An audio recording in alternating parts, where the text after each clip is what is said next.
제3부에서는 비트코인과 나스닥의 탈동 조화의 조건과 투자 전략은 언제인지 어떻게 해야 비트코인이 독립할 수 있는가를 알아보도록 하겠습니다. 비트코인이 나스닥의 그림자에서 벗어날 수 있을까요? 이 질문에 답하기 위해서는 먼저 한 가지 사실을 인정해야 합니다.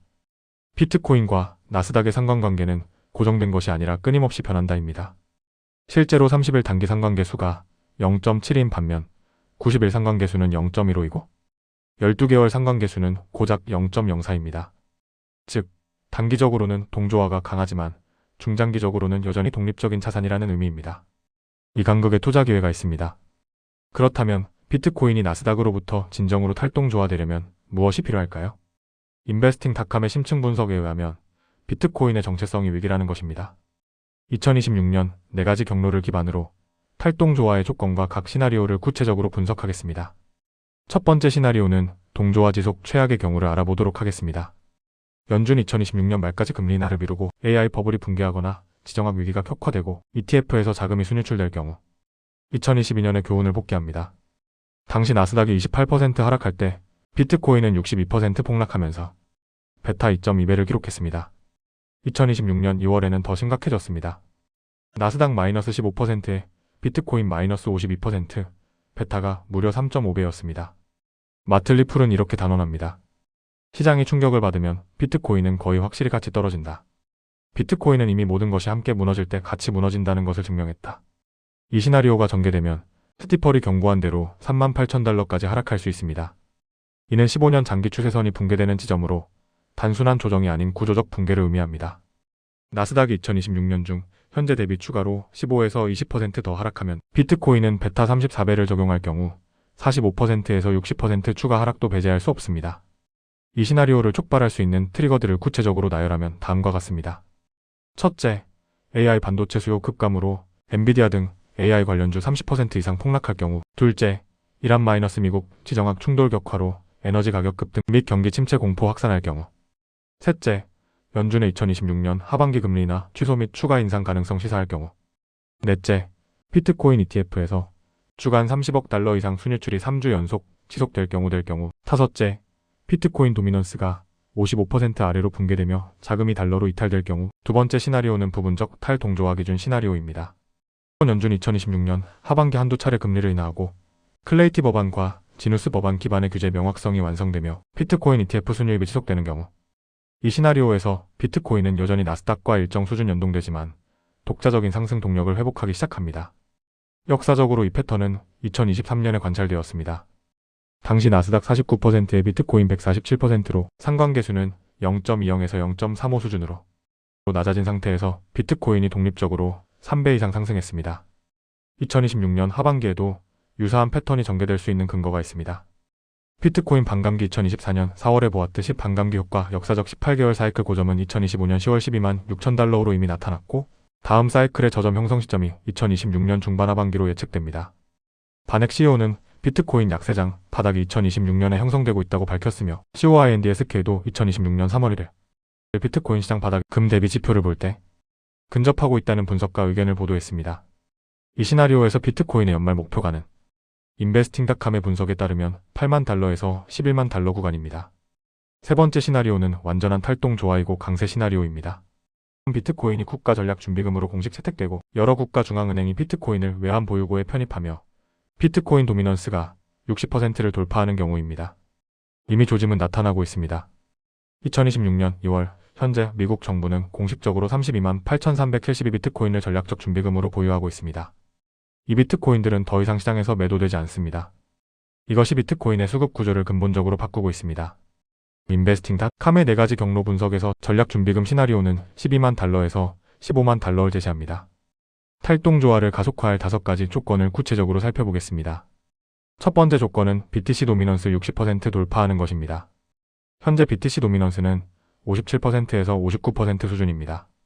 도미넌스가 60%를 넘어서면 기관 자금이 비트코인에 집중되면서 나스닥 연동성이 낮아지는 경향이 있습니다. 과거 2020년 BTC 도미넌스가 65%에서 70%였을 때 비트코인은 S&P 500 대비 독립적인 270% 상승을 기록했습니다. 두 번째 조건은 클레이티 법안 통과입니다.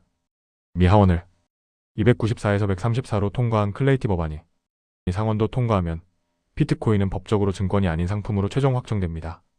이는 기관들의 비트코인 분류를 주식 유사 자산에서 대체 자산으로 바꾸어 포트폴리오 알고리즘이 나스닥 하락 시 비트코인을 자동 매도하지 않도록 만들 수 있습니다. 세 번째 조건은 연준금리나 사이클 진입금리가 현재 4.5%에서 3% 이하로 하락하면 두 가지 효과가 발생합니다. 기술주는 할인율 하락으로 가치가 올라가지만 동시에 비트코인의 보유 기회비용도 감소해 독자적인 수요가 증가합니다. 역사적으로 금리나 국면 초기 6개월간 비트코인은 나스닥보다 평균 2배에서 3배 높은 수익률을 기록했습니다. 네 번째 조건은 ETF 자산이 순유입되어야 하고 주간 10억 달러 이상 지속적으로 유입되어야 합니다. 2026년 3월 현재 비트코인 ETF 누적 순유입은 550억 달러를 돌파했습니다. 그러나 주간 단위로 보면 변동성이 큽니다. 순유입 자산이 안정적으로 주당 10억 달러 이상을 유지한다면 기관들의 비트코인 전략적 장기 보유 비중이 높아져 단기 매도 압력이 감소합니다. 다섯 번째 조건은 금 랠리와 동행되어야 합니다. 아이러니하게도 비트코인이 나스닥에서 벗어나 금과 동행하기 시작하면 탈동조화의 신호로 볼 수 있습니다. 현재 금과 비트코인의 상관관계는 매우 낮지만 달러 약세와 국채금리 하락 환경에서는 두 자산이 동반 상승하는 패턴이 관찰됩니다. 2020년이 그 대표적 사례로 금이 사상 최고가를 갱신하는 동안 비트코인도 함께 폭등했습니다. 투자자를 위한 실전 체크리스트입니다. 이 모든 분석을 바탕으로 실제 투자 결정에 활용할 수 있는 지표 체크리스트를 제시합니다. 비트코인과 나스닥 동조화 강화 신호에서는 비트코인 매도하고 비중을 축소하는 구간입니다. 연준 FOMC에서 금리 인상 또는 동결 기조를 보이거나 강화 발언할 때 VIX 공포지수가 25 이상으로 급등하거나 나스닥 주간지수가 마이너스 5% 이상 하락할 때 나스닥 200일 이동 평균선이 하향 돌파할 때 비트코인 ETF 주간 순유출이 10억 달러 이상 유출되고 3주 이상 지속될 때 달러 인덱스 DXY 105 이상으로 급등할 때 비트코인과 나스닥의 탈동조화 신호에는 비트코인 비중 확대 구간입니다. BTC 도미넌스 60% 이상으로 상승할 때 비트코인 ETF 누적 순유입 600억 달러 돌파 및 주간 유입 지속될 때 연준금리나 0.25포인트 이상 첫 발표 후 30일 될 때 클레이티 법안 상원 통과하고 대통령 서명할 때 금 가격 재차 5,000달러를 돌파하고 DXY 100 이하로 유지될 때 온체인 비트코인 고래지갑이 1000BTC 이상이고 축적 신호가 연속 2주가 될 때 포트폴리오를 전략적으로 제안해드립니다. 단기 트레이더는 나스닥 선물 방향성을 BTC 선행지표로 활용합니다. 나스닥 VIX 급등 시 비트코인은 익절 후 재진입합니다. 중기 투자자는 연준금리 사이클에 맞춰 비중 조절합니다. 현재 동조화 구간에서는 비트코인 비중 줄이고 금리 인하 첫 발표 후 3개월에서 6개월 이내 비중 확대합니다. 장기 투자자는 12개월 상관계수 0.04를 신뢰하라입니다. 단기 동조화 구간은 오히려 저가 매수 기회입니다. 역사적으로 BTC QQQ 비율이 3년 평균 145 대비 20% 이상. 저평가 현재 113일 때 매수는 중장기 초과 수익을 냈습니다. 해지 전략으로는 비트코인을 장기 보유하고 금과 동시에 보유합니다. 상관관계가 낮은 두 자산의 조합이 순수 주식 포트폴리오보다 리스크 조정 수익을 높여줍니다. 결론적으로 비트코인과 나스닥의 동조화는 구조적 현실이지만 영구적인 운명은 아닙니다. 나스닥이 10% 하락할 때 비트코인이 15%에서 35% 더 하락하는 베타 자산의 특성은 단기적으로는 위험하지만 반대로 나스닥이 10% 상승할 때 비트코인이 20%에서 50% 더 오를 수 있다는 의미이기도 합니다. 공포에 팔지 않는 것, 그것이 결국 비트코인 투자의 핵심 원칙입니다. 본 설명은 정보 제공 목적으로 작성되었으며 투자 권유가 아닙니다. 모든 투자 결정은 본인의 판단과 책임하에 이루어져야 합니다. 좋아요, 구독 눌러주시고 다음 내용을 들어주십시오. 감사합니다.